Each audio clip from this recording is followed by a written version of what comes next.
আজ শেয়ার বাজারে যা হলো তা আপনি কল্পনাই করতে পারবেন না। ম্যাজিক নাকি সুনামি? মাত্র একদিনেই বিনিয়োগকারীদের লক্ষ কোটি টাকা। সেন্সেক্স আর নিফটির রকেট গতি দেখে থমকে গেছে গোটা বিশ্ব। দালাল স্ট্রিটে আজ যেন টাকার বৃষ্টি। বুধবার সেন্সেক্স এক লাফে প্রায় ৩,০০০ পয়েন্ট বেড়ে ৭৭,৫০০ পার করেছে আর নিফটি ২৪,০০০-এর গণ্ডি পেরিয়েছে। কিন্তু এই অলৌকিক জোয়ারের আসল খেলাটা ঘুরেছে আন্তর্জাতিক মহলে। আমেরিকা আর ইরান ২ সপ্তাহের যুদ্ধবিরতি ঘোষণা করতেই জ্বালানি তেলের বাজারে ধস নেমেছে। ব্যারেল প্রতি তেলের দাম $৯৫ নিচে নেমে এলো। আর ভারত, আমাদের আরবিআইও সুদের হার অপরিবর্তিত রেখে দিল। ধামাকা এখানেই শেষ নয়।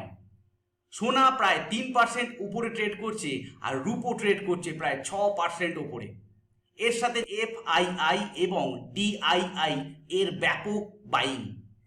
ডলারের বিপরীতে রুপির দামও বেশ কিছুটা স্বস্তিতে। এই সব ধামাকাতেই আজ কেঁপে উঠেছে বাজার। আজকের আকাশের হিরো হলো ইন্ডিগো।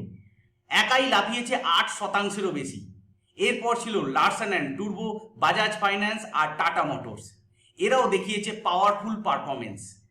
রিয়েলিটি আর অটো সেক্টরেও আজ ছিল আগুনের মতোই হট। তবে উৎসবের মাঝেই আইটি সেক্টরে কিছুটা দেখা গেছে।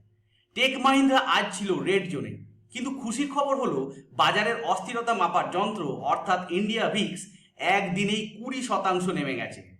অর্থাৎ বাজার এখন অনেকটাই শান্ত। এই বুলরান কি আগামীকালও চলবে নাকি আগামী বেশ কয়েকদিন চলবে? আপনার পোর্টফোলিও আজ কতটা বাড়লো? ঝটপট কমেন্ট করে জানান।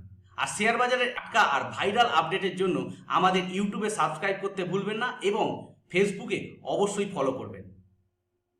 আর ভিডিওটি যদি ভালো লেগে থাকে তাহলে অবশ্যই আপনার বন্ধু বান্ধব এবং আত্মীয় স্বজনের সঙ্গে শেয়ার করবেন, যারা শেয়ার বাজার সম্বন্ধে শিখতে, জানতে এবং আপডেটেড থাকতে আগ্রহী।